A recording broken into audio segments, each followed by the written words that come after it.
Every day, you dress your best in front of the mirror and imagine yourself chatting happily with others. Yet, the reality is often met with silence.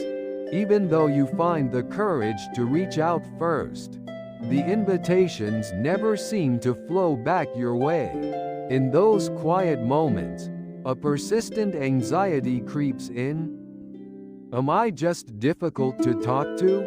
This is a profound and lonely struggle that many people in our modern world face, the silent ache of being overlooked.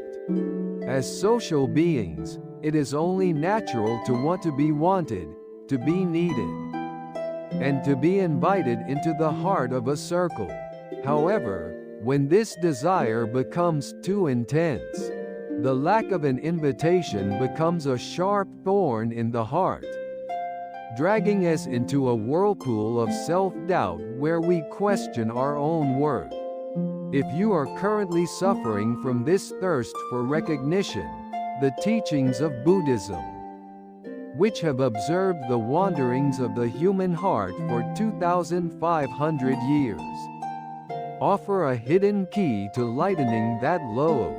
Today, let's explore a prescription for the soul, one that helps us release the chains of attachment and connect peacefully with others, while remaining true to ourselves. Once, in a village in ancient India surrounded by lush greenery, lived a young man named Kappa. Kappa was by no means a dishonest person. In fact, he was exceptionally polite. He greeted everyone proactively and was always the first to offer a helping hand. Yet, a cold wind always blew through his heart because he felt that unless he initiated everything, no one would ever come to him. On festival nights, when groups of youths gathered to talk and laugh, he always had to be the one to bridge the gap and join them. He craved the words, "Kappa, why don't you join us?" with a thirst that parched his soul. But that wish almost never came true. Gradually, Kappa began to blame himself, wondering if his smile was unnatural or if his conversation was too dull. His desire to be wanted eventually curdled into a quiet resentment toward those around him, and a deep, heavy sadness. Driven to his limit, Kappa visited a wise sage, living in the forest on the outskirts of the village. He poured out his heart, weeping as he asked, "I try so hard. I am the one reaching out. Why does no one seek me out? What is wrong with me?"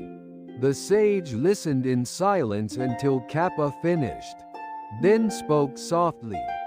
"In your hands, you hold an empty, transparent vessel.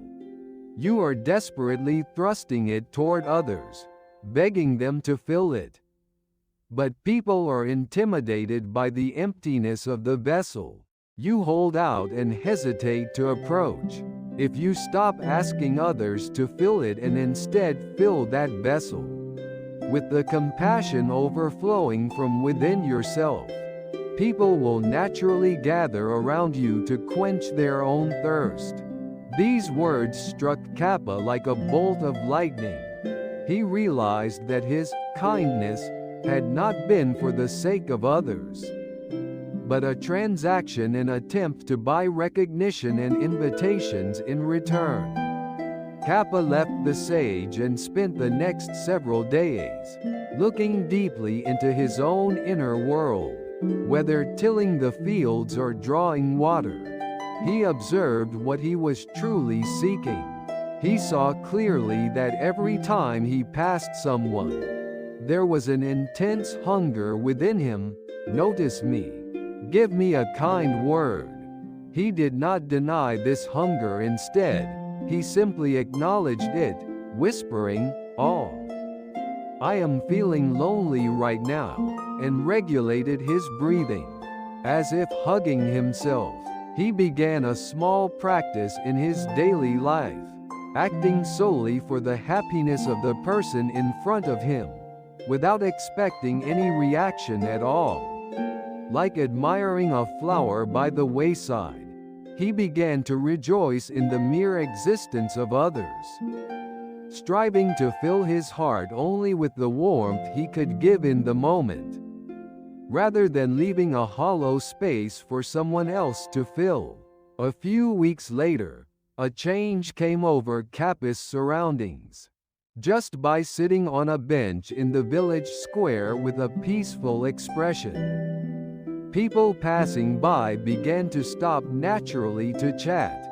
The tension he used to carry, that invisible wall of "please invite me," had vanished. In its place, a soft light seemed to emanate from him, putting those around him at ease. One day, a village youth said to him, "Talking to you lately just feels so calming. Kappa, if you'd like, would you help us prepare for the upcoming harvest festival?" Kappa was stunned and deeply moved when he let go of his attachment to being wanted and filled his own heart. The world he had always craved finally walked toward him. He learned firsthand the dignity of self-refinement and the arrogance of trying to control the hearts of others. The struggle we face in modern society, feeling uninvited or unneeded, is structurally identical to Kappa's. Why does it hurt so much when we reach out, but receive nothing in return? At the root lies a modern thirst for validation. Social media constantly shows us others being invited and enjoying themselves in glamorous places. Exposed to this, we unconsciously start using the number of invitations as a barometer for our human value. However, from a Buddhist perspective, this desire to be wanted is nothing other than tanha, craving, thirst, the fundamental cause of suffering. Like drinking salt water when you are thirsty, even if you receive a moment of validation, the satisfaction vanishes instantly, and your heart begins to race for the next hit of approval. Buddhism teaches that everything in this world exists through pratitya samutpada, dependent origination. Everything is interconnected and there is no fixed, permanent self. When you worry that you are difficult to talk to, there is a gap between the ideal self you want others to see and the reality of the people who aren't responding. You are making an effort to reach out, but if deep down there is a hidden expectation of, "I did this, so you should give me something back," that energy reaches the other person. People instinctively sense when someone is trying to take something from them, even if that something is just attention or an invitation, and they instinctively pull away. This subtle tension, born from a heart focused on lack, is the true identity of the difficulty you feel. To escape this suffering, you must first recognize that the desire to be wanted is an upadana attachment that acts as a poison to your soul. Attachment means your heart has become rigid, fixated on a specific outcome.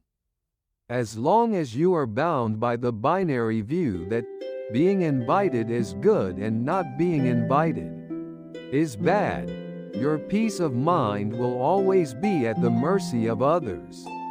Buddhism teaches us not to hand the key to our happiness over to others whose hearts we cannot control, but to return to the only domain we can control, our own state of mind. Whether someone invites you depends on their own timing, circumstances, and personality. It has nothing to do with your inherent worth.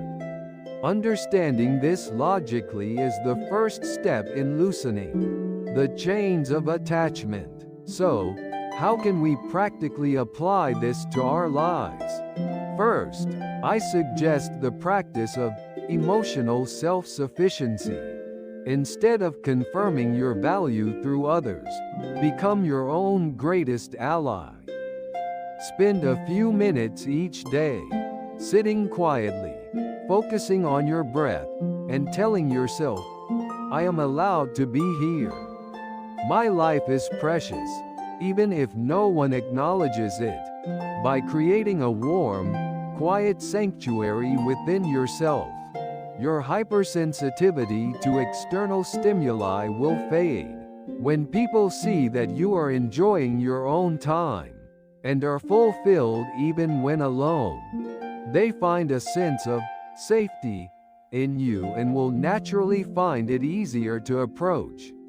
Next, try practicing selfless kindness. Reset the motive behind your interactions. Instead of reaching out to be invited, do it simply to brighten the room, or to make the other person feel a bit more at ease. Even if the response is lukewarm, detach yourself immediately by thinking, I have performed the beautiful act of offering compassion. I leave the result to the universe. In Buddhism, this is called dana, giving generosity. Acts performed without expectation of return. Lighten your heart and transform your aura into something refreshing.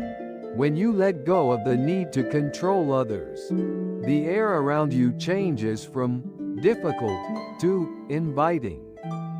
Additionally, become a master of listening. Those who wish to be invited often unconsciously feel the urge to talk about themselves to be known. However, what people truly seek is someone who will listen and accept their story without judgment. When you reach out, focus your entire attention on listening deeply and empathizing with the other person's emotions.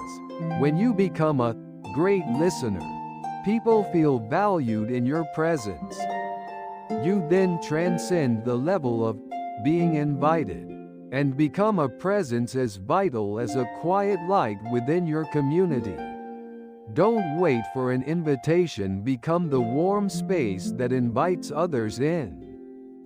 Finally, remember this: the time you spend alone, uninvited, is never wasted.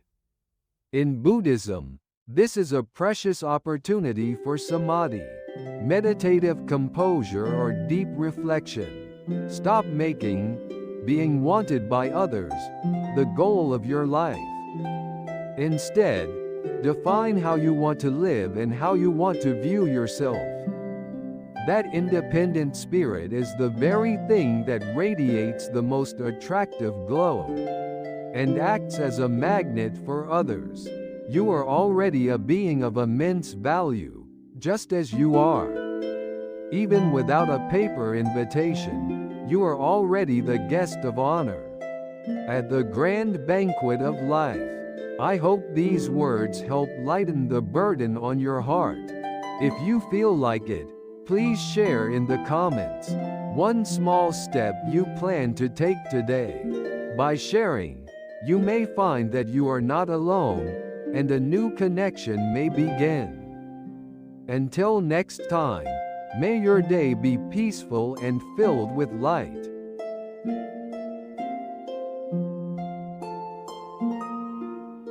If this story resonated with you and provided some insights or learning, I'd be delighted if you could press the like button. Also, if you subscribe to the channel, I'll be able to continue sharing various life wisdom and lessons with you. Please share your experiences and thoughts in the comments section as well. Each person's experience becomes valuable learning for other viewers. Thank you so much for watching this video to the end today. I look forward to meeting you all again in the next video.